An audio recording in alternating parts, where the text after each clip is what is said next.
मोफिदा बेगम, जिन्होंने सारे अपने जो आपने लिखा है कि जेवर गिरवी रख दिए या बेच दिए इंडियन आर्मी के लिए और नेशनल डिफेंस फंड के लिए दिया, क्या था उसके बारे में बताएं, क्योंकि it's quite an interesting topic.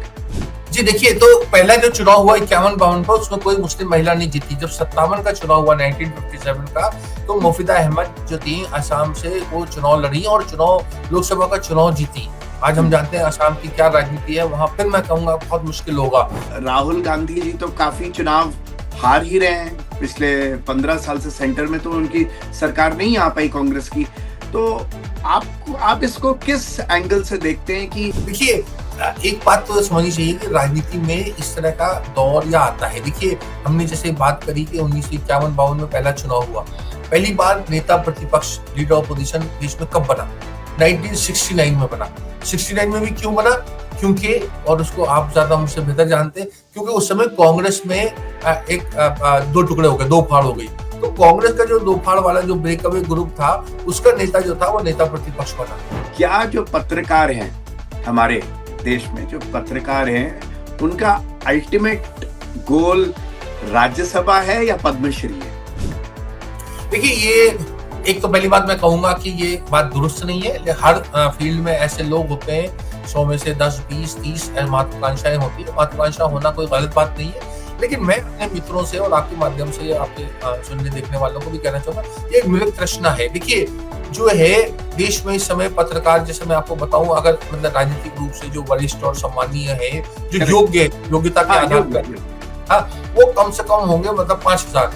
और मतलब जो है, जो आप जो बात कर रहे हैं रेपुटेशन की, वो एक या दो इक्का दुक्का ही हो सकता है। तो आप उसका अनुपात देख लीजिए, तो आपके लिए आईएएस में जाना आसान है, आपके लिए मतलब माउंट एवरेस्ट जो है चढ़ना आसान है, कैलाश मानसरोवर की यात्रा आप कर सकते हैं, तमाम चीजें जहाँ भी थोड़ा परिश्रम चाहिए होता है वो आप कर सकते हैं। और दूसरी बात, ये कोई उसकी वो नहीं होती, कोई प्रकाष्ठा नहीं होती कि आपको अगर राज्यसभा मिल गया तो आप एक बेहतर संपादक हो जाएंगे या बेहतर पत्रकार हो जाएंगे। तो इन सब चीजों का आदमी को जो है इसके पीछे नहीं जाना चाहिए। What is the future of the आम आदमी पार्टी?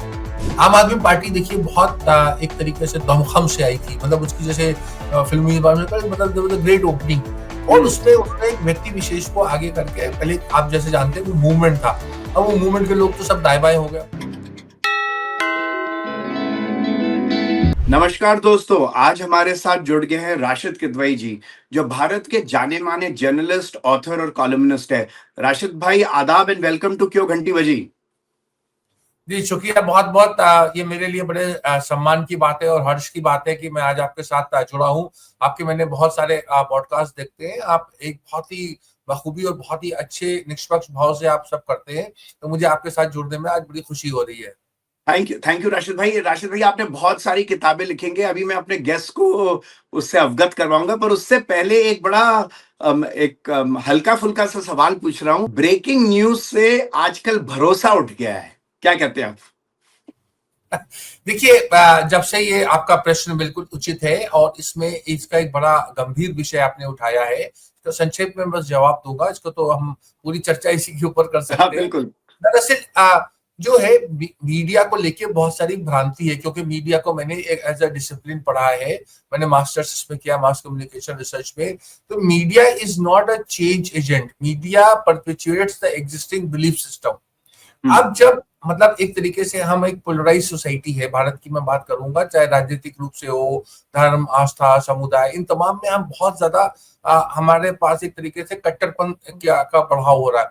हम वो देखना और सुनना चाहते हैं जो हमें अच्छा लगता है, तो वहां तथ्य जो है वो एक तरीके के कैजुअलिटी हो गए। तो इसीलिए, क्योंकि हर आदमी अपनी तरफ खींचना चाहता है, मतलब आपका, इसीलिए मैंने आपसे कहा कि आपका निष्पक्ष भाव से आप करते हैं।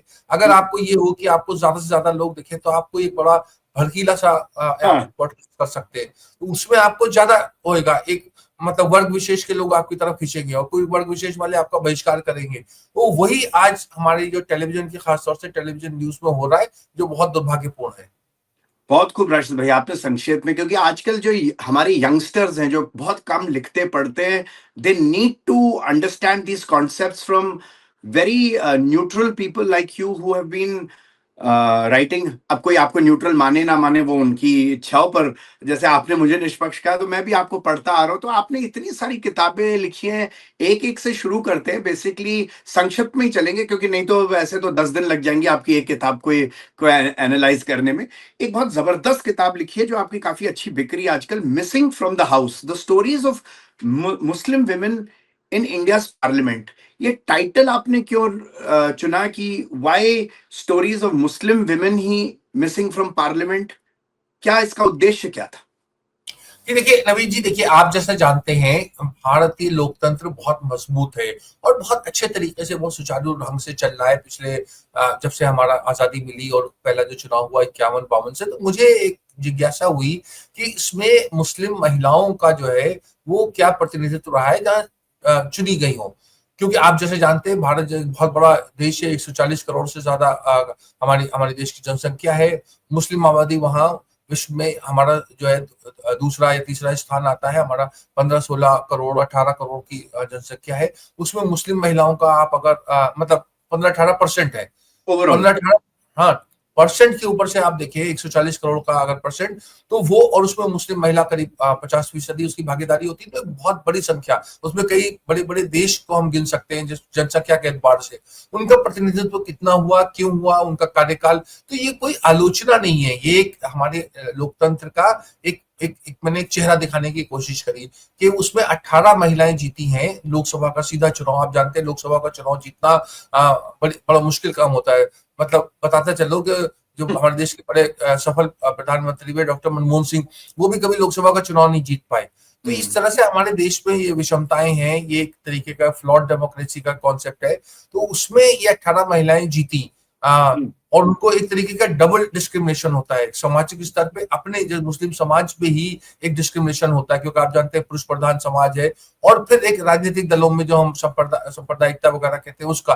तो डबल डिस्क्रिमिनेशन को, चैलेंज को फेस करके ये महिलाएं आई। और उसमें बस आपको बताते चलूं कि वो जो है वो वंशवाद से बहुत ज्यादा आई। मतलब 18 में से 13-14 वंशवाद से पृष्ठभूमि से आई है। तो वंशवाद अच्छा है या बुरा, इसमें भी एक चर्चा का विषय आता है। ये पुस्तक मैं आपको दिखा दूं, ये इसका जी जी। शीर्षक है। इसको हाँ जी, शशि थरूर ने इसका प्रस्तावना लिखी है और विमोचन किया था। जी हाँ, जी हाँ। और क्रिस्टोफर जेफरलेट, वो जो उन्होंने भी इसको एंडोर्समेंट किया है। तो ये मैंने उन महिलाओं के मतलब की तारीफ में या उनके जो कंट्रीब्यूशन है उसको बताया है, ताकि देखिए हमारे देश में सभी का योगदान होता है, तमाम वर्ग, तमाम समुदाय, तमाम। तो उसमें मुस्लिम महिलाओं का क्या योगदान है, इसको डॉक्यूमेंट करने की जरूरत थी। इसमें से एक महिला के बारे में जो मैं खुद नहीं जानता था, सच बता रहा हूँ, क्योंकि सब कुछ तो पढ़ना ही इम्पॉसिबल, और कहो कि मेरे को तो सब कुछ पता है तो झूठ बोलने वाली बात होगी। जो मुझे बड़े इंटरेस्टिंग एक मुस्लिम महिला लगी, मुफीदा बेगम, जिन्होंने सारे अपने, जो आपने लिखा है कि जेवर गिरवी रख दिए या बेच दिए इंडियन आर्मी के लिए और नेशनल डिफेंस फंड के लिए दिया। क्या था उसके बारे में बताएं, क्योंकि it's quite an interesting topic. जी देखिए, तो पहला जो चुनाव हुआ 51-52 का, उसमें कोई मुस्लिम महिला नहीं जीती। जब 57 का चुनाव हुआ 1957 का, तो मुफीदा अहमद जो थी असम से, वो चुनाव लड़ी और चुनाव लोकसभा का चुनाव जीती। आज हम जानते हैं असम की क्या राजनीति है वहां। फिर मैं कहूंगा बहुत मुश्किल होगा कि किसी मुस्लिम महिला का चुनाव जीतना, और वो चुनाव जीती। लेकिन उनमें राष्ट्रवाद जो था बहुत मजबूत तरीके से जुड़ा हुआ था। और जब जब 62 का जब हमारे पर एक तरीके का संकट आया उसमें चीन का उससे पहले, और देश में एक वातावरण बना, तो उसमें आगे बढ़ के उन्होंने बहुत ज्यादा कंट्रीब्यूट किया और उन्होंने अपने तमाम जेवर गहने जो थे वो नेशनल डिफेंस फंड में दे दिए और बहुत ज्यादा मोबिलाइजेशन भी करा। जैसे आप जानते हैं असम जो था उस जमाने में बहुत ज्यादा उस चीन की लड़ाई से बहुत ज्यादा अफेक्टेड हुआ था। एक तेजपुर छोड़ने का भी आदेश आ गया था, तमाम चीजें थी, उसका एक लंबा इतिहास है। लेकिन उन्होंने वहां बहुत बड़ा कंट्रीब्यूशन किया। और देखिए, एक मुस्लिम महिला का मतलब खुद चुनाव जीत जाना और जन समर्थन से, व्यापक जन समर्थन से, ये हमारे देश के जनता की बड़ी उपलब्धि है। उसी को मैं आप बताते चलो कि 62 में एक मुस्लिम महिला थी, जोरा बहन चावड़ा, वो गुजरात से बनासकांठा जो कि ट्राइबल सीट है वहां से चुनाव जीती। तो आप कल्पना करें कि गुजरात में और एक ट्राइबल सीट से एक मुस्लिम महिला का जीतना, ये दिखाता है कि हम मतलब पहले भी हम बहुत ज्यादा प्रोग्रेसिव थे। हमें कोई इस जात पात का या धर्म का वो नहीं होता था। लोग देखते थे कि अच्छा व्यक्ति है तो उससे अच्छे व्यक्ति को लोग समर्थन करते थे।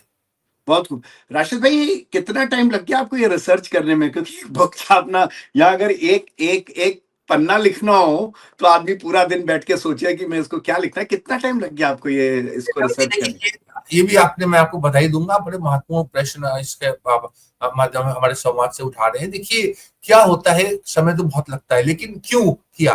क्योंकि मुझे लगता है कि ये सब चीजें डॉक्यूमेंट होनी चाहिए। जब मैं इस किताब के लिए रिसर्च कर रहा था कि 18 मुस्लिम महिलाएं जो लोकसभा का चुनाव जीती है, आपको जान के आश्चर्य होगा कि उनके बारे में ना कोई लेख थे, दो चार को छोड़ के, जैसे पूर्व राष्ट्रपति जो थे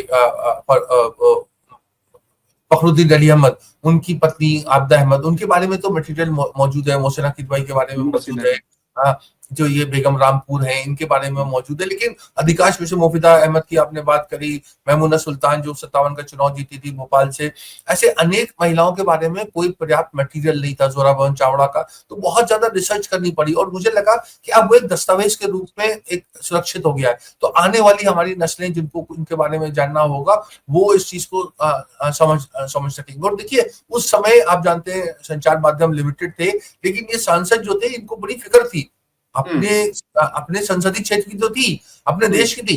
कांगो में क्या हो रहा है, कांगो के लिए उन्होंने लोकसभा में प्रश्न पूछ रहे हैं। तो आज आप देखिए जो मुस्लिम महिला की छवि होती है नवीन जी, जो बड़े मैं अपने सम्मान से कह रहा हूँ, वो उसके बिल्कुल विपरीत कि वो बहुत ही ज्यादा इंटरनेशनलिस्ट टाइप थे। उन्हें पूरी दुनिया में जो युगोस्लाविया के जो टीटो एक बार भारत आए तो उनको जो था वो महमूदा सुल्तान उनकी मतलब होस्ट रही, नेहरू ने कहा तो उनको तमाम, तो उन्होंने जब वो गए घूमने फिरने गए तो उन्होंने कहा कि मुझे भारत देख के मुझे अपना देश युगोस्लाविया याद आ गया। तो इस तरह का उन लोगों ने, महिलाओं ने बड़ा एक उनका कंट्रीब्यूशन है, धरोहर है, जिसका मैंने उल्लेख किया है। बहुत खूब राशिद भाई। सब खिचड़ी बना के मैंने सवाल बनाया अपने दिमाग में। मैंने कोई एक सवाल आजकल ये आता है कि भारत या इंटरनेशनली जर्नलिज्म के सामने आजकल क्या चुनौतियां हैं? क्योंकि जो जर्नलिज्म है, जो मैं आजकल देख रहा हूँ, वो कट कॉपी पेस्ट चल रही है ज्यादातर।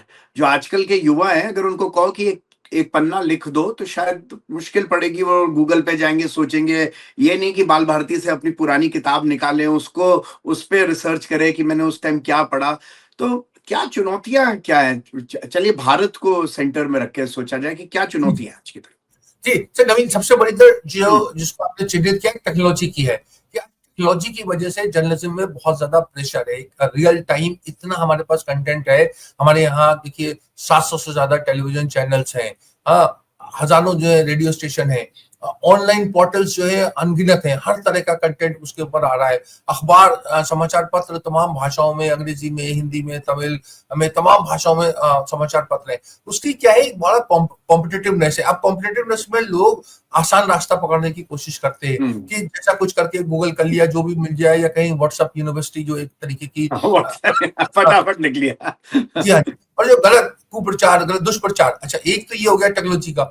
दूसरा जो मैंने आपका राजनीतिक वातावरण कि गलत बात को बयान किया जाए। आपको सिर्फ मैंने भारत के प्रधानमंत्री नाम की किताब लिखी है, उसमें मैंने जिक्र किया कि 1966 में एक दुर्भाग्यपूर्ण एक काऊ स्लॉटर को खत्म करने, गौवध को खत्म करने का एजुकेशन हुआ था साधुओं ने। इंदिरा गांधी उस समय नई प्रधानमंत्री बनी थी, तो उसमें वो लोग साधु जो थे वो लोकसभा संसद भवन में घुस गए, और गुलजारी लाल जो गृह मंत्री थे वो गोली चली, और 9 लोगों का, जैसा मैं कह रहा हूँ, बहुत ही अप्रिय घटना थी, दुर्भाग्यपूर्ण घटना थी कि 9 लोगों का निधन हो गया, 9 लोग मारे गए उस पुलिस फायरिंग में।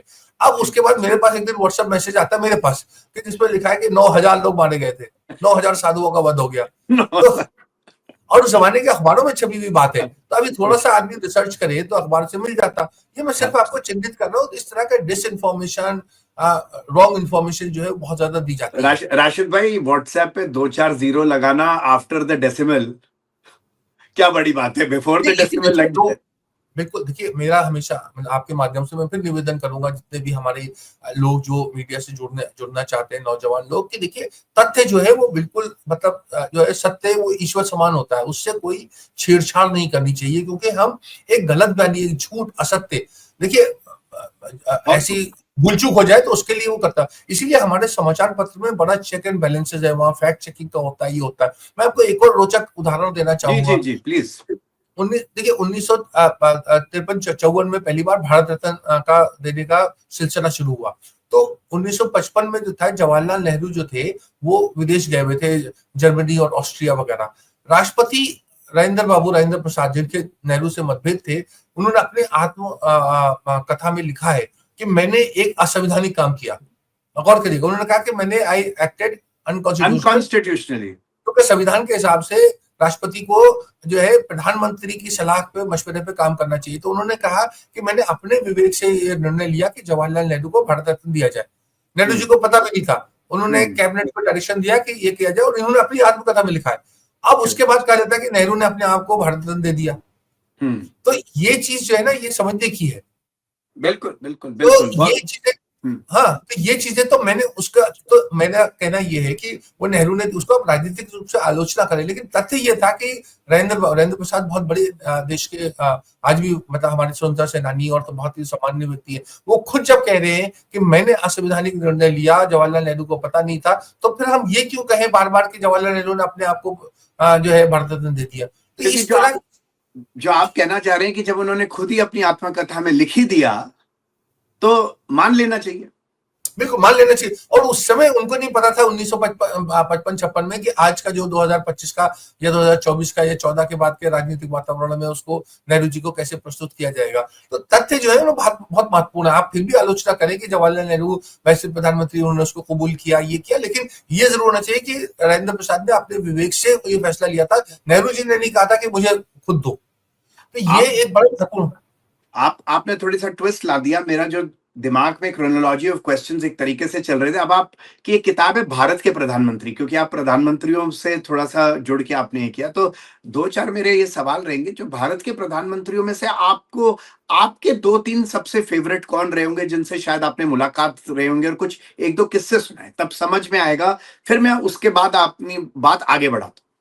जी देखिए, जवाहरलाल नेहरू और जो वो थे अब लाल बहादुर शास्त्री, उनको तो देखने का या मिलने का मुझे सौभाग्य, क्योंकि मेरा जन्म ही उनके मृत्यु के बाद में हुआ।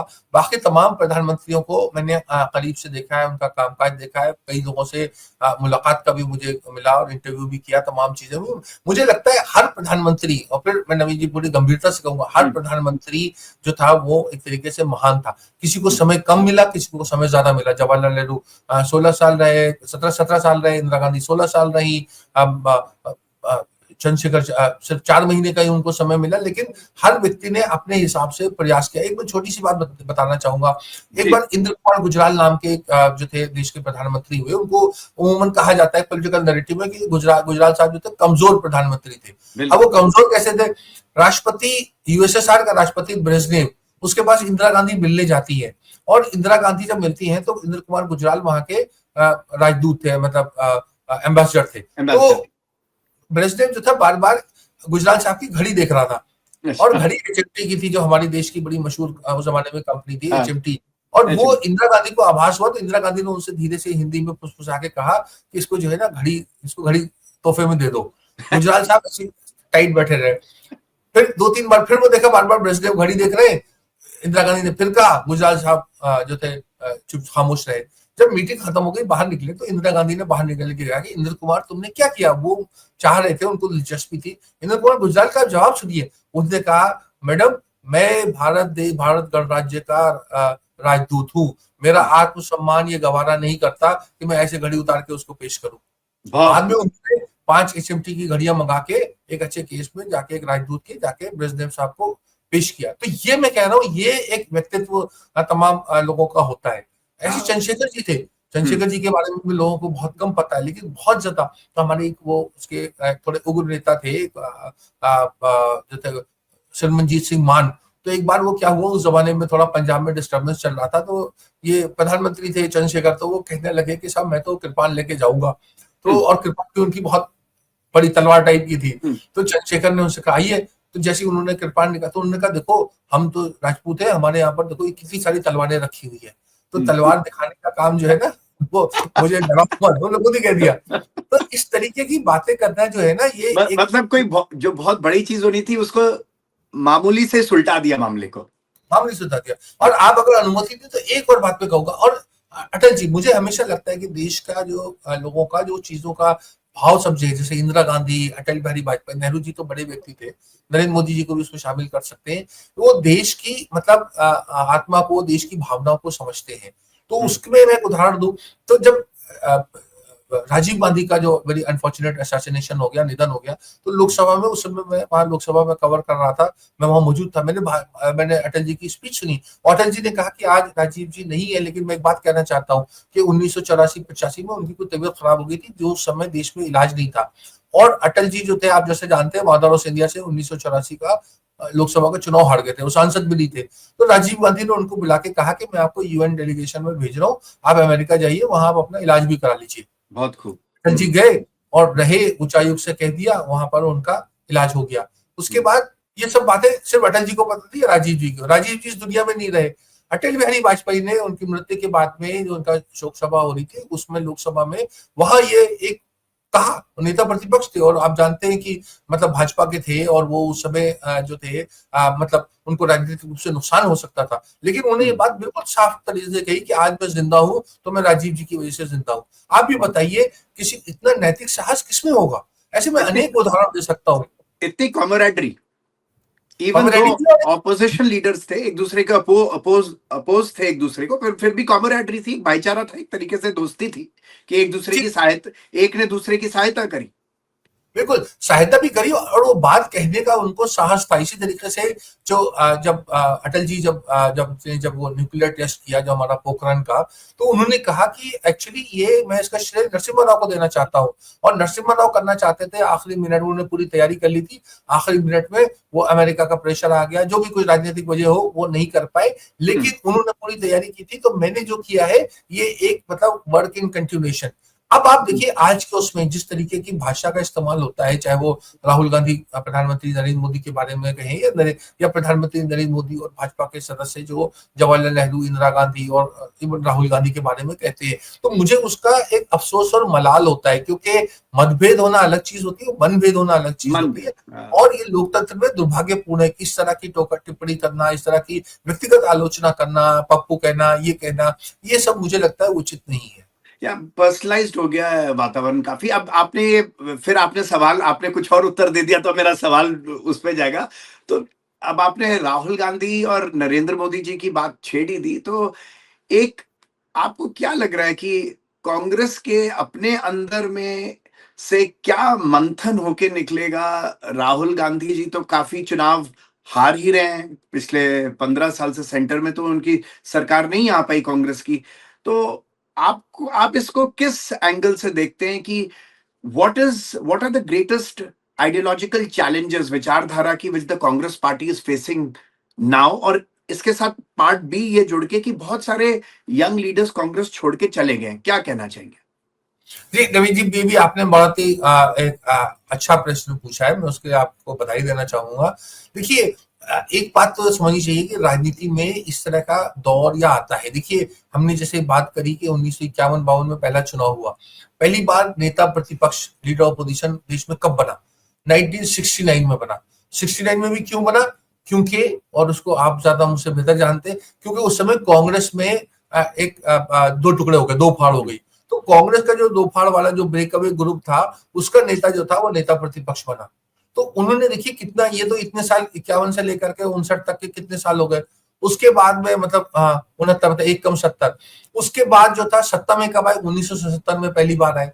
तो अब आप फिर 51 से 77 का जोड़िए, और ऐसी बात नहीं है कि न केवल अटल जी, ज्योति बासु और अनेक राम मनोहर लोहिया और तमाम नेताओं का जो है जिक्र किया जा सकता है, जो बहुत बड़े दिग्गज विपक्ष के नेता थे। अटल जी, अडवाणी जी, तमाम नेता तो थे ही। तो इसका ये मतलब नहीं है कि वो नेता अच्छे नहीं थे, वो इसलिए था क्योंकि वो इंदिरा गांधी को एक तरीके से राजनीतिक रूप से घेर नहीं पाए, या उससे पहले जवाहरलाल नेहरू को। यही बात आज आती है कि आज भी बहुत सारे ममता बनर्जी हैं, एम.के. स्टालिन है, अखिलेश यादव है, राहुल गांधी है, लेकिन वो किसी तरीके से नरेंद्र मोदी को घेर नहीं पा रहे।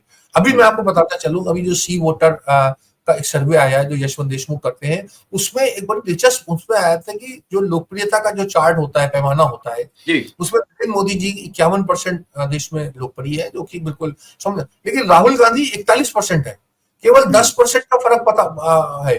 पहले क्या होता था कि नरेंद्र मोदी जी की पॉपुलर रेटिंग 60%, 70% थी, और राहुल गांधी की रेटिंग कभी भी 10-20% से ज्यादा नहीं बढ़ी।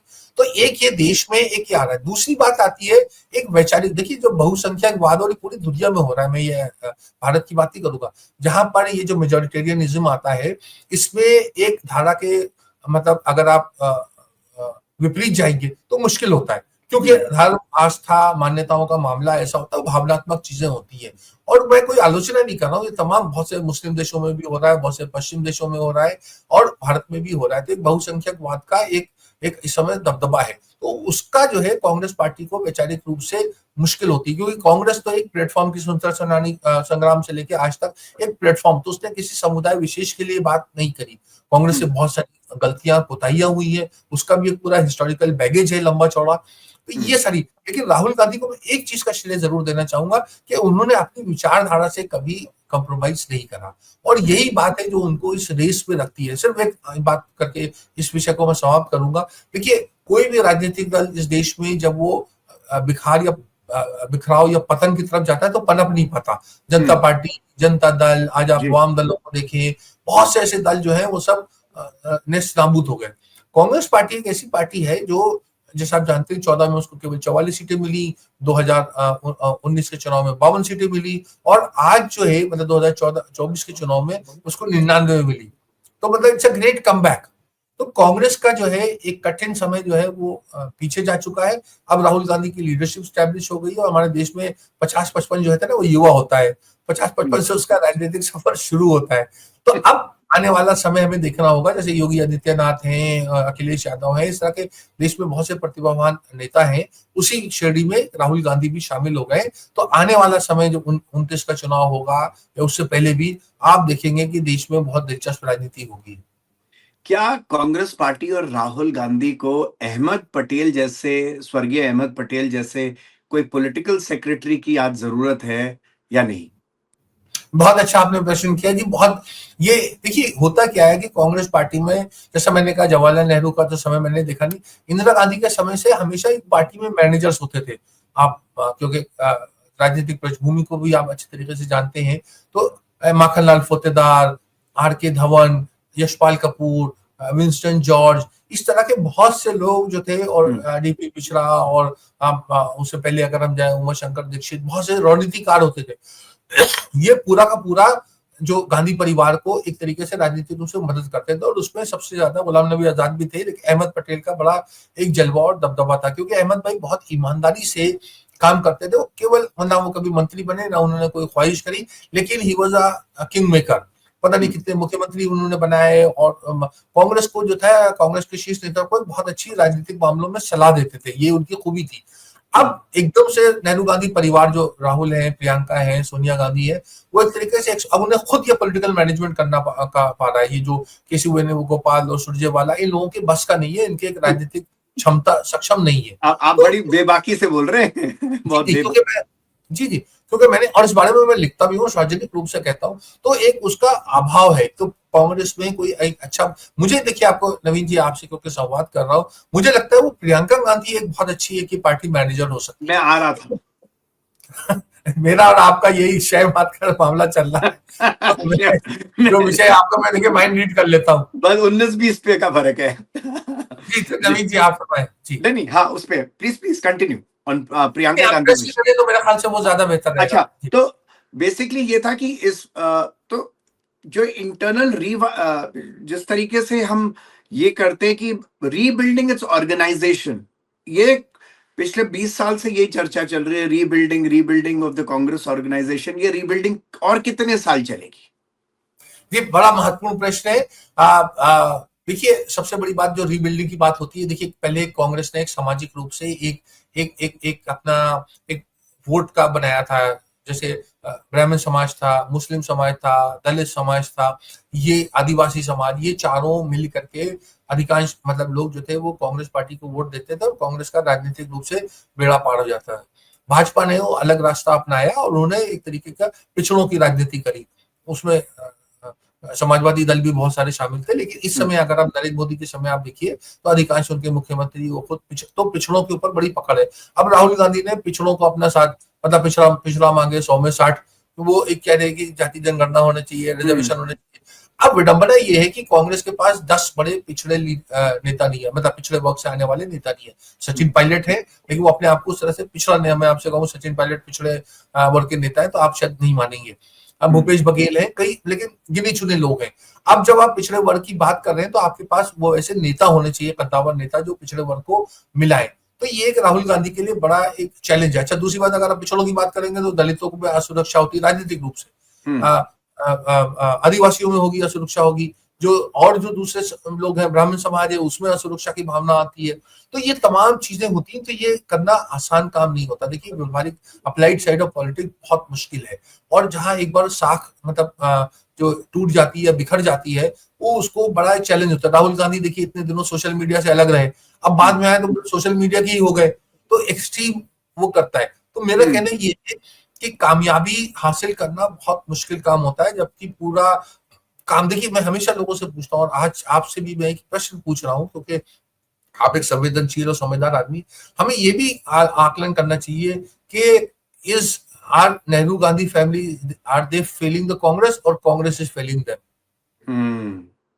I मैं think इसलिए it, I think जी it be I think it could be 50-50. जी, तो देखिए मैं आपको बड़ी दिलचस्प बात बताता हूँ, क्योंकि मैंने, आप जैसे जानते हैं, मेरा एकेडमिक रिसर्च का काम है, कांग्रेस पार्टी के बारे में मैंने अध्ययन किया है।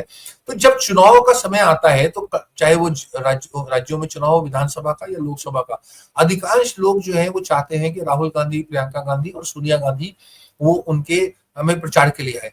अब अगर ये तीन लोग नहीं उपलब्ध हैं, तो पता है आपको कौन लोग को प्रचार में चाहता है? लोग चाहते हैं नवजोत सिद्धू आए, लोग चाहते हैं मोहम्मद अजहरुद्दीन आए, लोग चाहते हैं कि जो फिल्म पृष्ठभूमि से जो कांग्रेस में लोग जुड़े हुए हैं वो लोग आए।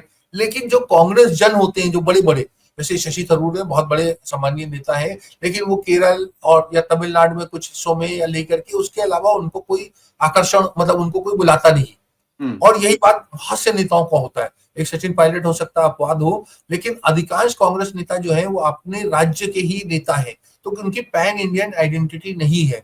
तो इसीलिए नेहरू गांधी परिवार को दोष देना बहुत आसान है, और दिया भी जा सकता है, और हो सकता है उनको उनका अपनी लीडरशिप की कमियां भी हो। लेकिन मैं कह रहा हूँ कि हैवी लिफ्टिंग का काम चुनाव में, खासतौर से प्रचार में, वो पूरा प्रियंका गांधी, राहुल गांधी, सोनिया गांधी ही करते हैं। बहुत खूब। पर क्या आपको ये नहीं लगता कि जो ये अभिनेता हैं, ये सिर्फ एक टर्म के लिए आते हैं, अपना थोड़े बहुत रैलीज करते हैं? इससे मैं सिर्फ कांग्रेस की बात नहीं कर रहा, मोस्ट ऑफ द पार्टीज को ज्यादा फायदा नहीं मिलता। ये कुछ रैलीज करके अपना निकल जाते हैं, उसके बाद मैंने देखा है यूजुअली इतने सालों में सेकंड टर्म में बहुत कम आते हैं, until and unless the party wants them to win 3 or 4 times. जी, देखिए मैंने एक पुस्तक लिखी है जिसका नाम है नेता अभिनेता, Bollywood star power in Indian politics.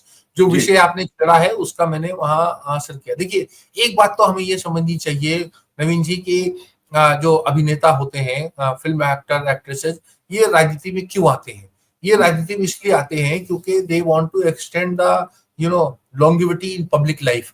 जब वो 40-50 के हो जाते हैं, फिल्मों में उनका कैरियर गिरने लगता है, तो वो राजनीति की तरफ आते हैं, और उन्हें लगता है कि राजनीति इज एक्सटेंशन ऑफ दैट, तो पॉलिटिक्स ऑफ एडुलेशन। लेकिन जब राजनीति में आते हैं तब उन्हें आटे दाल का भाव पता चल जाता है कितना मुश्किल है, क्योंकि वहां पर तो एक एवरीथिंग इज क्यूरेटेड। जो फिल्म की तो स्क्रिप्ट होती है, सुपर हीरो होता है, टेक होता है, रीटेक होता है, प्रिसाइज रीटेक होता है, डायलॉग भी, गाना कोई गाता है, वो जो होते हैं मकालमे जो होते हैं वो कोई और लिखता है, स्क्रीन प्ले कुछ और कोई कर रहा होता है। यहाँ तो सारा काम खुद करना पड़ता है, सारा काम खुद करना होता है। और दूसरी बात ये कि आपके पास चाहे वो पैसे की बात हो, चाहे रिसोर्सेज हो, चाहे कार्य हो, चाहे आपका समय हो, आप केवल 50% लोगों को ही खुश कर सकते हैं। 50% भी मैं जनरसली कह रहा हूँ, तो 50% लोग आप नाराज रहेंगे। तो यहाँ के ऊपर आके आता है। लेकिन मैं कहूंगा इसमें बहुत सारे अपवाद होते हैं। देखिए, जैसे राज बब्बर आए, वो एक पॉलिटिकल मूवमेंट से आए थे, शत्रुघ्न सिन्हा एक पॉलिटिकल मूवमेंट से आए थे, वो लोग कामयाब है, आज भी जमे हुए हैं। शत्रुघ्न सिन्हा आज भी सांसद है, अलग जगहों से, कभी पटना से जीतते हैं, कभी जो है वो अभी ये एक्सेप्शन टू द रूल है। मैं बताऊं आपको, सुनील दत्त एक बहुत ही आकर्षक एक उनका एक चेहरा रहा। उन्होंने बहुत कंट्रीब्यूशन किया, समाज सेवा बड़ी बड़ी उन्होंने यात्रा की, पंजाब में यात्रा करी, और उनका एक बहुत बड़ा कंट्रीब्यूशन था। विनोद खन्ना का भी कंट्रीब्यूशन बहुत अच्छा था। लेकिन और एक चीज मैं एक और कहूंगा, मैं आपको लगेगा कि मैं फिल्म सफाई में कह रहा हूँ। देखिए, राजनीतिक दल भी जो है ना उनको पपेट की तरह, कठपुतली की तरह इस्तेमाल करते हैं। तो कंगना रणौत को लड़ा दिया, हाँ, और उसके बाद कंगना जीत गई। अब कंगना को जो बात करने का अंदाज है वो उनका वैसे ही रहा कि वो एक तरीके से चौंका देने वाले बयान देती है। तो उसमें मुझे लगता है राजनीतिक दलों को, और कांग्रेस में गोविंदा के साथ में भी यही कमोबेश हुआ था, मुझे लगता है राजनीतिक दलों को एक इंडक्शन मेथड और एक ओरिएंटेशन प्रोग्राम होना चाहिए। अगर नवीन जी आप कोई कंपनी ज्वाइन करते हैं कहीं पर, तो वहां के पास एक इंडक्शन का प्रोसेस होता है। आपको उस कंपनी की वैल्यूज, उस कंपनी का जो कॉर्पोरेट कल्चर होता है वो समझाया दिखाया जाता है। तो राजनीतिक दलों में ये क्यों नहीं होता? उनको एक पूरा का पूरा, और ये पूरा ऑनगोइंग प्रोसेस होना चाहिए। कोई भी प्रोफेशनल आए, देखिए जैसे हम जानते हैं नंदन एक बार मतलब कांग्रेस में आए थे, नंदन नीलकंठ थे, शशि थरूर आए, और लोगों के बयान की वजह से बहुत सारे आप जानते हैं विवाद भी आते रहते हैं, जो भी प्रोफेशनल्स आते हैं। तो और भाजपा में भी बहुत, अश्विनी वैष्णव है, जयशंकर जी है, बहुत से लोग जिनकी लेटरल एंट्री हुई है। इन सब के लिए मुझे लगता है कि राजनीतिक दलों का एक अपना एक ओरिएंटेशन प्रोग्राम होना चाहिए, उनके मूल्यों का, उद्देश्यों का, विचारधारा के बारे में बताएं ताकि वो संभल के बोले। और ये फिल्मों वालों के ऊपर ज्यादा लागू होता है। फिल्म वालों की एक और बड़ी समस्या आती है, मैं आपको बस संक्षेप में कहूंगा। श्योर। तो राज्यसभा में जो मनोनीत सदस्य होते हैं, जैसे रेखा आई, लता मंगेशकर, हेमा मालिनी तो मथुरा से आई है, वो तो पहले वो आई, आप बात सही कह रहे हैं, पहले हाँ, राज्यसभा में, फिर मथुरा से, फिर वो गई, फिर वो लोकसभा से मथुरा से जीत रही है आजकल। तो जो नॉमिनेटेड मेंबर्स होते हैं, इनको देखिए, इनको सचिन तेंदुलकर को या रेखा को या लता मंगेशकर को, इनको उन्होंने कोई एप्लीकेशन नहीं की थी कि साहब हमें राज्यसभा मेंबर बना दिया। सरकार ने एक कृतज्ञ भाव से उनको सदस्य बनाया। अब कहा जाता है कि साहब उन्होंने राज्यसभा की में जो था कार्रवाई में हिस्सा नहीं लिया, उन्होंने कोई सवाल नहीं पूछा, उनकी अटेंडेंस 10% थी, 20% थी, 30% थी। मुझे लगता है ये अनुचित प्रोपेगेंडा है कि कोई तथ्य नहीं प्रस्तुत किया जाती। देखिए, मैंने क्योंकि लोकसभा राज्यसभा दोनों कवर की जाती, मान लीजिए दिन की कार्रवाई 8 घंटे की है, तो 8 घंटे में अगर कोई चर्चा हो रही है तो राजनीतिक दलों को समय दिया जाता है, मतलब अनुपात के हिसाब से। जैसे भाजपा भी रोल, तो भाजपा को मान लीजिए अगर 4 घंटे की डिबेट हो रही है तो भाजपा को 1.5 घंटा मिलेगा, कांग्रेस को मतलब 40 मिनट मिलेंगे, और जितने छोटे मोटे तमाम राजनीतिक दल है, क्षेत्रीय दल है, सबको अंत में जो 2 मिनट का समय बचता है, 2 मिनट का और करिएगा, वो जो है नॉमिनेटेड मेंबर्स को होता है। 12 सदस्य होते हैं, 2 मिनट का समय, तो बैलेटिंग होती है, मतलब लॉटरी खोली जाती है कि नवीन जी को मिलेगा, कि रशीद को मिलेगा, कि काका को मिलेगा। उस पे आप बताइए, लता मंगेशकर, सचिन तेंदुलकर, रेखा, वो सारे दिन इसलिए बैठे रहे कि 2 महीने 2 मिनट के समय, और वो भी बैलेटिंग के आधार पे उनको मिलेगा या नहीं। तो ये हमारी व्यवस्था गड़बड़ है। और दूसरी बात, उन्होंने कभी वो मांगा नहीं, उनको तो एक सम्मान के लिए दिया जाता है। देखिए, जो अगर आप उसमें देखें संविधान में कि जो ये एमिनेंट पर्सन्स की है, तो एमिनेंट पर्सन्स का एक वो है कि हम उनको, जो लोग चुन के नहीं आ सकते, उनको हम एक तरीके से सम्मान के रूप में ये राज्यसभा का सदस्य बनाते हैं। तो ये मैं आपको एक पर्सपेक्टिव दे रहा हूँ, हो सकता है आप उससे इत्तेफाक ना करें, लेकिन मैं बताने की कोशिश कर रहा हूँ कि फिल्म एक्टर एक्ट्रेसेस को बहुत ज्यादा दुर्भावना और दुष्प्रचार का भी शिकार होना पड़ता है। राशिद भाई, राज्यसभा पे आ जाते हैं तो 2 सवाल इससे जुड़ के मेरे फिर आ गए राज्यसभा से कि क्या जो पत्रकार हैं हमारे देश में, जो पत्रकार हैं, उनका अल्टीमेट गोल राज्यसभा है या पद्मश्री है? देखिए, ये एक तो पहली बात मैं कहूंगा कि ये बात दुरुस्त नहीं है। हर फील्ड में ऐसे लोग होते हैं, 100 में से 10, 20, 30 महत्वाकांक्षाएं होती है। महत्वाकांक्षा होना कोई गलत बात नहीं है, लेकिन मैं अपने मित्रों से और आपके माध्यम से आपके सुनने देखने वालों को भी कहना चाहूंगा, ये एक मृत तृष्णा है। देखिए, जो है देश में इस समय पत्रकार, जैसे मैं आपको बताऊं, अगर मतलब राजनीतिक रूप से जो वरिष्ठ और सम्मानीय है, जो योग्यता के आधार पर, हाँ, वो कम से कम होंगे मतलब 5,000। और मतलब जो है, जो आप जो बात कर रहे हैं रेपुटेशन की, वो 1 या 2 इक्का दुक्का ही हो सकता है।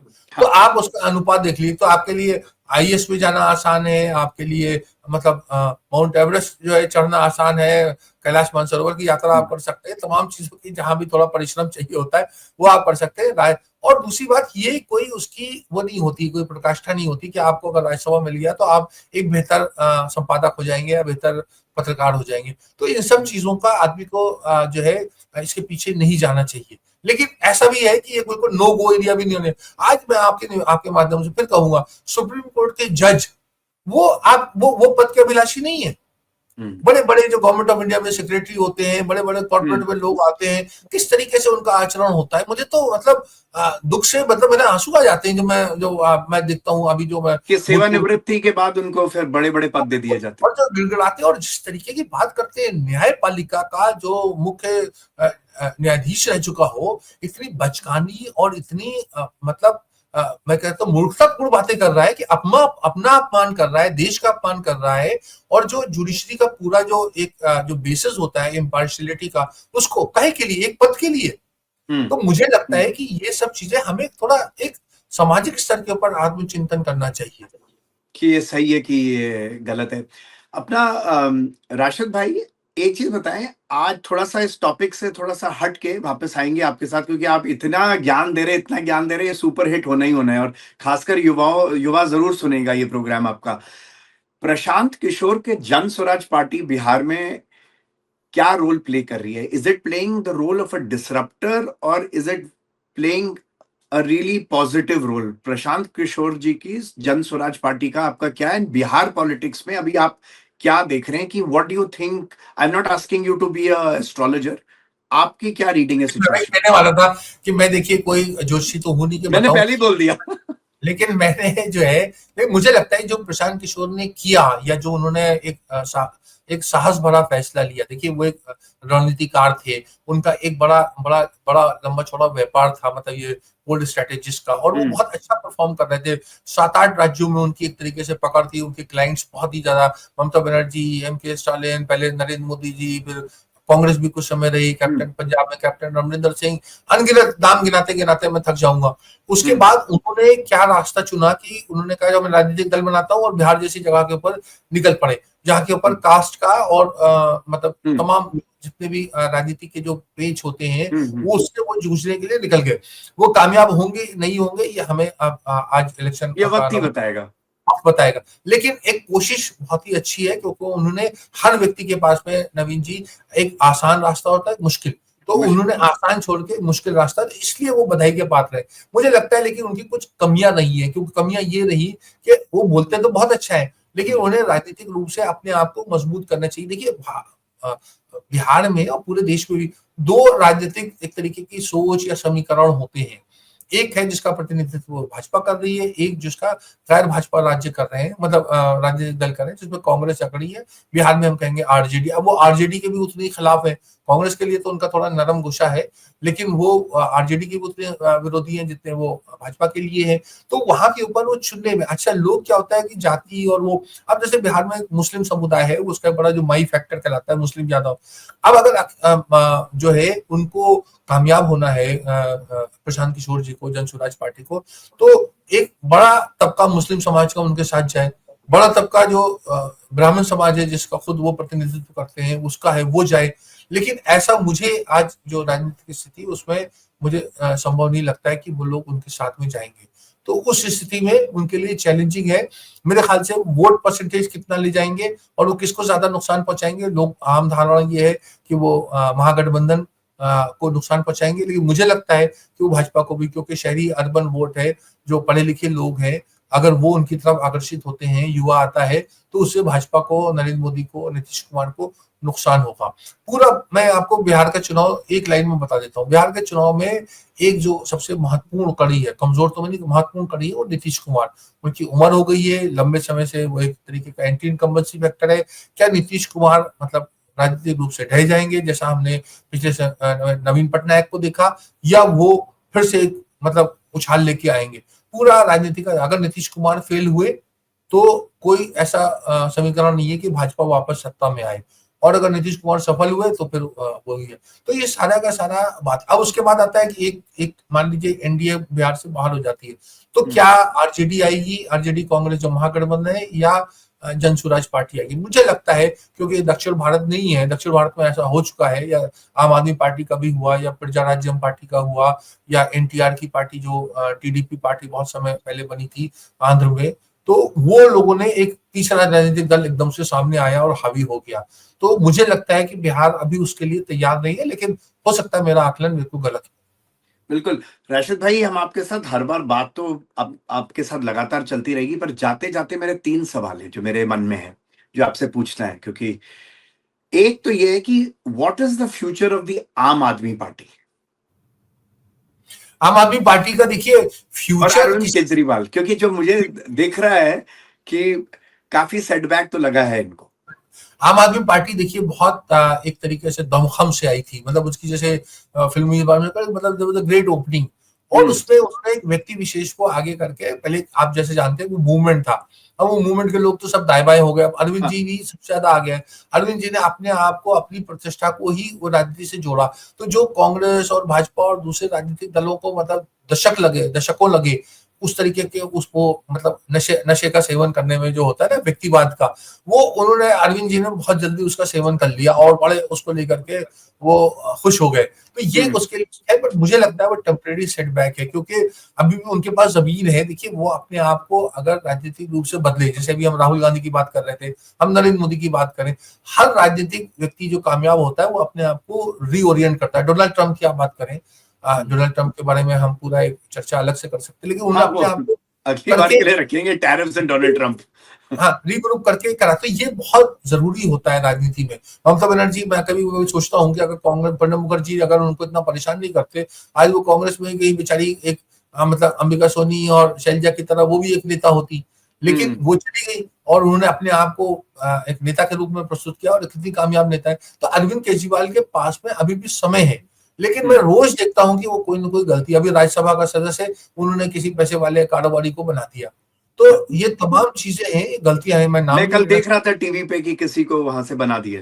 जी जी, तो इस तरह के जो वो राजनीति जो है वो मतलब जन सेवा का मैदान है, वहां आप जन सेवा करेंगे तो लोग करेंगे, एक दिन की बात नहीं होती। एक दिन का अगर आप चाहेंगे, और महात्मा गांधी की जिंदगी हो या कोई भी हो, या पूरा संघ परिवार का मैं पक्षधर नहीं हूँ, लेकिन संघ परिवार ने अपने आप को 100 साल में मतलब मेहनत करी है, उनकी विचारधारा बहुत जबरदस्त वो की है। वकील की प्रैक्टिस हो, डॉक्टर की प्रैक्टिस हो, पत्रकार की प्रैक्टिस हो, सालों लगते, मेहनत करना पड़ता है। जी जी बिल्कुल, practice makes you perfect. Precisely. तो अगर आपको आउटलायर बनना है तो आपको जो है ना मेहनत करनी पड़ेगी, कठिन परिश्रम करना पड़ेगा, और अपने आप को कई बार मतलब पीछे रखना पड़ेगा। और अरविंद केजरीवाल ने हमेशा अपने आप को आगे रखा, और उसकी वजह से वो मतलब एक जो उनकी जमी जमाई जो एक तरीके का राजनीतिक रूप का जो एक साम्राज्य था, उससे वो हाथ धो बैठे। जाते जाते राशिद भाई, obviously wishing you all the best, but एक सवाल मेरे मन में हमेशा जाता है जिसके पास आपके पास उसका उत्तर है, और आप उसके रहस्य भी जानते हो। एक शख्स है जो महानायक कहते हैं फिल्म इंडस्ट्री के, अमिताभ बच्चन जी। मैं हमेशा से सोचता आ रहा हूँ कि उनकी कांग्रेस से बड़ी वो बहुत करीब थे कांग्रेस के, और खासकर नेहरू गांधी परिवार के। उनके तो माताजी पिताजी का भी बहुत अच्छा एक रिलेशनशिप थी। तो ऐसा क्या हुआ कि इतनी खटाई होगी आपस में कि आज एक दूसरे से बात भी शायद ना हुई हो कई वर्षों में, या आप ज्यादा बेहतर जानते हैं कि what is the reason for such a you know such a breakup in association? इस पर पूरा मैंने एक अध्याय लिखा है, टेल ऑफ फ्रेंडशिप, जो मेरी किताब में मौजूद है। तो टेल ऑफ, देखिए उनका बड़ा एक अच्छा समय, अगर वो पीछे मुड़ के दोनों परिवार देखें, नेहरू गांधी परिवार और बच्चन परिवार, तो देखा होगा कि वो सुखद और खुशी के बहुत सारे ऐसे अध्याय मिल जाएंगे, बजाय इसके कि देखिए होता क्या है कि एक ये ह्यूमन फीलिंग्स होती है कि कई बार मैंने आपको देखा, नजरअंदाज करा, बच्चों की शादियों को लेकर के करते थे। मैं आपके माध्यम से फिर एक बार कहूंगा, ये रुपये पैसे का झगड़ा नहीं है। लोग कहते हैं कि सब बोफोर्स का मामला था, ये था, वो था, बहुत सी अनुचित बातें कही जाती हैं। उसको हम एक तरीके से देखिए, एक ही दिन के करीब 2 दिन के अंतराल में प्रियंका गांधी और श्वेता बच्चन की शादी होती है। श्वेता बच्चन की जो शादी होती है वो बड़े संपन्न प्रतिष्ठित घराने में होती है। प्रियंका गांधी की जो शादी होती है उस समय वो रॉबर्ट वड्रा कोई मुरादाबाद के मतलब बहुत विख्यात व्यक्ति, मतलब विख्यात परिवार नहीं था। तो दोनों में कंपैरिजन होता है। हम जानते हैं comparison is a thief of Joy. अब कोई आदमी कहता है कि अरे उन्होंने, देखिए उन्होंने बर्तन वाले में शादी कर दी, और वो आपको कोई आके बताता है कि साहब फलाना व्यक्ति ये कह रहा था कि साहब आपने तो बर्तन वालों में शादी कर ली, कुछ दिखा ही नहीं। हाँ, तो आपको, आप उससे आहत होंगे। तो इट इज बहुत आहत होंगे फीलिंग्स। अच्छा, कोई आपकी, नवीन जी मैं तो उसको मानता नहीं, लेकिन आप हो सकता है कोई आपकी जन्म कुंडली बना दे और वो कह दे कि साहब आप तो कभी भी ना, आप तो राजनीति में जो है ना आप के लायक नहीं है, योग्य नहीं है, आपकी राजनीति में कोई योग्य नहीं है, और फिर आप जो है ना एक तरीके का, मतलब मैं सोनिया गांधी के कॉन्टेक्स्ट में कह रहा हूँ कि वो एक बहुत बड़ी और बहुत ही कामयाब राजनेता बने, तो लगेगा कि साहब ये तो मेरे खिलाफ, फिर कोई आके कह देता है कि साहब ये तो आपका जिसने ये जन्मपत्री बनवाई थी, कुंडली बनवाई थी, वो आपको राजनीतिक रूप से बेसहारा करना चाह रहा था, कि वो चाह रहा था कि साहब आपकी जन्म कुंडली से आप डर मतलब मान के आप राजनीति में ना आए। तो इस तरीके के अनेक अध्याय हैं। फिर एक शाम हमें चाहिए इसके लिए कि हम इसकी चर्चा करें, but broadly it is a case of human feeling, misunderstanding, one upmanship. और ये देखिए, मैं आपको फिर बताऊंगा, ईगो। और एक और चलते चलते, क्योंकि आपको इस हो सकता है चीज दिलचस्प लगी, देखिए हमेशा जो जवाहरलाल नेहरू और इंदिरा गांधी, तेजी बच्चन, हरिवंश राय बच्चन, उनका जो एक दोस्ती थी, या जो एक आपस में जो संबंध थे, उसको अमिताभ बच्चन और अजिताभ बच्चन बखूबी समझते हैं। उनकी बीवियां, उनके बच्चे उस भावना को समझे, उस पीरियड को समझे जो इलाहाबाद में उन्होंने बिताया या बाद में दिल्ली में। तो वो जो है वो हो सकता है, वो संभव नहीं है। और यही के ऊपर आकर के मैं अपनी बात खत्म करूंगा। अक्सर एक बात बता दो कि मुरारजी भाई जो प्रधानमंत्री बने और बड़े मतलब एक तरीके के समझदार व्यक्ति थे, लेकिन उन्होंने इंदिरा गांधी से बदले की भावना इतनी थी कि जब इंदिरा गांधी बेघर हो गई, सत्ता से बाहर हो गई 1977 के चुनाव 78 में, तो वो वहां पर 12 वेलिंगटन क्रेसेंट में रह रही थी, और 13 नंबर में जो थे ये हरिवंश राय बच्चन का परिवार रहता था। तो और वो सांसद नहीं रहे थे, बट उनका एक उसके ऊपर वो रह रहे थे, भूतपूर्व सांसद। तो मुरारजी भाई को पता चला कि साहब इंदिरा गांधी का उस जमाने में रसोईया जो था वो छुट्टी लेके चला गया था, तो लगा कि साहब खाना जो है ना वो पड़ोस से बन के आता है, तो उन्होंने उनका मकान खाली करा लिया। हद है, मतलब किसी भी हद पे चले जाएंगे। जी। तो ये चीज, तो ये मतलब लेकिन उससे आप बताइए कि नेहरू गांधी परिवार, उसको इंदिरा गांधी को बड़ी, मैं आपको फिर बताऊं, सॉरी आपका समय ले रहा हूँ। नहीं, प्लीज, ये बहुत इंटरेस्टिंग पॉइंट था जो शायद बहुत कम लोग जानते हो। रवि जी, उस समय की बात है जब जुल्फिकार अली भुट्टो को पाकिस्तान में फांसी पे चढ़ा दिया गया था। ये उस समय की बात है जब जो थे मुजीबुर रहमान को उन्हीं के देश में उनकी हत्या हो गई थी। इंदिरा गांधी को ऐसा डर था कि उनको खाने में जहर मिला दिया जाएगा। तो उस समय, इसलिए मैं जो खाने का बता रहा हूँ कि वो बच्चन परिवार से वहां से खाना बन के आता था, तो वो देखिए कि और मुरारजी भाई ने क्या करा कि वो वहां से उनको जो है कहते कि साहब ये मकान छोड़िए। बहुत तो ये दिलचस्प अध्याय होते हैं। राशिद भाई, इतनी सारी किताबें आपने लिख ली हैं, आप प्लीज लिखते रहिएगा। कम से कम आपने 200 किताबें और लिखनी है। तो मैं ये भी नहीं कह सकता कि आपके मुंह में घी शक्कर। किताब ऐसी लिखनी चाहिए जिसको लोग, देखिए किताब हमेशा पाठकों के लिए लिखनी चाहिए। देखिए मैंने कभी आपसे चर्चा करूंगा, मैंने हाउस ऑफ सिंधिया करके किताब लिखी, सिंधिया घराने की, वो अगली एपिसोड में करेंगे। तो मेरा कहने का मतलब है कि मैं ये चाहता हूं कि पब्लिक डिस्कोर्स में, देखिए आप एक वॉशिंग मशीन खरीदने जाते हैं, एसी खरीदने जाते हैं, तो आप बड़ी उसको बारीकी से देखते हैं कि साहब फ्रंट लोडिंग है कि टॉप लोडिंग है, कितने किलो आता है, वार्म वाटर, हॉट वाटर आता है, हमारा एनर्जी सेवर कितना है, ये कितना, दुनिया भर की। हम इन सब चीजों में तो बड़ी मतलब एज ए कंज्यूमर बहुत ही सतर्क रहते हैं और बहुत ही हम इन्फॉर्म चॉइस बनाते हैं। लेकिन जब राजनीति में आता वोट डालना, तो हम धर्म, आस्था और भावनाओं के आधार पर हम जाके वोट डालाते हैं। उस समय हम क्यों नहीं मार्केट रिसर्च करते? और उस मार्केट रिसर्च में ये किताबें बहुत महत्वपूर्ण होती है, क्योंकि ये आपको देश को जो शख्सियत है तमाम बड़े उनका मूल्यांकन करती है, उनकी अच्छाइयों का और बुराइयों मतलब और कमियों का एक खुलासा करती है, तो उसको देखना चाहिए। बहुत खूब। तो राशिद भाई, मजा आ गया आज गपशप करके और इतना आपसे सीखे। तो फिर आपसे आज इजाजत लेते हैं और फिर नेक्स्ट एपिसोड में फिर कुछ दिनों में फिर और मजेदार बातें करेंगे। और thank you for coming on क्यों घंटी बजी, और आदाब राशिद भाई, and meet with you soon. Thank you. क्यों घंटी बजी में जुड़ के मुझे बहुत अच्छा लगा और समय का पता ही नहीं चला। बिल्कुल, थैंक यू राशिद भाई, थैंक यू।